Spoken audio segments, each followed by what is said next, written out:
Interview എങ്ങനെ attend ചെയ്യാം? Number 1, സ്ഥാപനത്തെക്കുറിച്ച് അറിയുക. അഭിമുഖത്തിന് പോകുന്ന സ്ഥാപനത്തെക്കുറിച്ചും അവർ ചെയ്യുന്ന ജോലിയെക്കുറിച്ചും നന്നായി മനസ്സിലാക്കുക. അവരുടെ വെബ്സൈറ്റ്, സോഷ്യൽ മീഡിയ പേജുകൾ എന്നിവ സന്ദർശിക്കുക.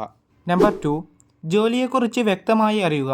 നിങ്ങൾ അപേക്ഷിച്ച തസ്തികയുടെ ആവശ്യകതകളും ഉത്തരവാദിത്തങ്ങളും ഏതൊക്കെയാണെന്ന് കൃത്യമായി മനസ്സിലാക്കുക. നിങ്ങളുടെ കഴിവുകളും മുൻപരിചയവും ഈ ജോലിക്ക് എങ്ങനെ അനുയോജ്യമാണെന്ന് ചിന്തിക്കുക. നമ്പർ 3, സാധാരണ ചോദ്യങ്ങൾക്ക് ഉത്തരം തയ്യാറാക്കുക. നിങ്ങളുടെ ശക്തിയും ദൗർബല്യവും, മുൻപരിചയം, എന്തുകൊണ്ട് ഈ ജോലി തിരഞ്ഞെടുക്കുന്നു തുടങ്ങിയ സാധാരണ ചോദ്യങ്ങൾക്ക് വ്യക്തവും സംക്ഷിപ്തവുമായ ഉത്തരങ്ങൾ മുൻകൂട്ടി തയ്യാറാക്കുക. ചോദ്യങ്ങൾ ചോദിക്കാൻ തയ്യാറെടുക്കുക. സ്ഥാപനത്തെക്കുറിച്ചോ ജോലിയെക്കുറിച്ചോ നിങ്ങൾ അറിയാൻ ആഗ്രഹിക്കുന്ന കാര്യങ്ങൾ ഒരു ലിസ്റ്റാക്കുക. ഇത് നിങ്ങളുടെ താൽപ്പര്യം കാണിക്കുകയും സംഭാഷണത്തെ മുന്നോട്ട് കൊണ്ടുപോകാൻ സഹായിക്കുകയും ചെയ്യും. നമ്പർ 5, വസ്ത്രധാരണം. സ്ഥാപനത്തിൻ്റെ സംസ്കാരത്തിന് അനുയോജ്യമായ നല്ല വസ്ത്രം ധരിക്കുക. പ്രൊഫഷണലായി കാണപ്പെടുന്നത് പ്രധാനമാണ്. നമ്പർ 6, ലൊക്കേഷൻ മുൻകൂട്ടി അറിയുക. അഭിമുഖം നടക്കുന്ന സ്ഥലം എവിടെയാണെന്ന് മുൻകൂട്ടി മനസ്സിലാക്കുകയും കൃത്യസമയത്ത് എത്തുകയും ചെയ്യുക. ട്രാഫിക് പോലുള്ള തടസ്സങ്ങൾ ഒഴിവാക്കാൻ നേരത്തെ ഇറങ്ങുക. അഭിമുഖ സമയത്ത് ശ്രദ്ധിക്കേണ്ട കാര്യങ്ങൾ: ആത്മവിശ്വാസത്തോടെ പെരുമാറുക, നേരെയിരിക്കുക, കണ്ണുകളിൽ നോക്കി സംസാരിക്കുക, സൗഹൃദപരമായ പുഞ്ചിരി തൂകുക.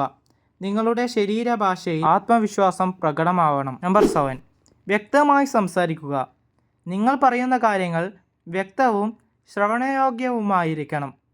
ധൃതി കൂടാതെ സാവധാനം സംസാരിക്കുക. നമ്പർ 8, ശ്രദ്ധയോടെ കേൾക്കുക. ചോദ്യങ്ങൾ ശ്രദ്ധാപൂർവം കേട്ട ശേഷം മാത്രം ഉത്തരം നൽകുക. ചോദ്യങ്ങൾ വ്യക്തമായില്ലെങ്കിൽ ചോദിക്കാൻ മടിക്കരുത്.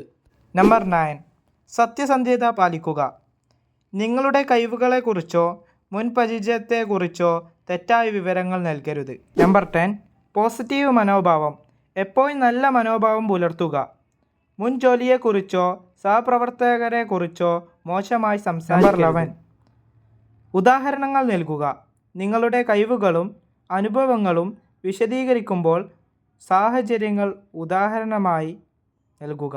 നമ്പർ 12, ബോഡി ലാംഗ്വേജ് ശ്രദ്ധിക്കുക. അനാവശ്യമായ ചലനങ്ങൾ ഒഴിവാക്കുക.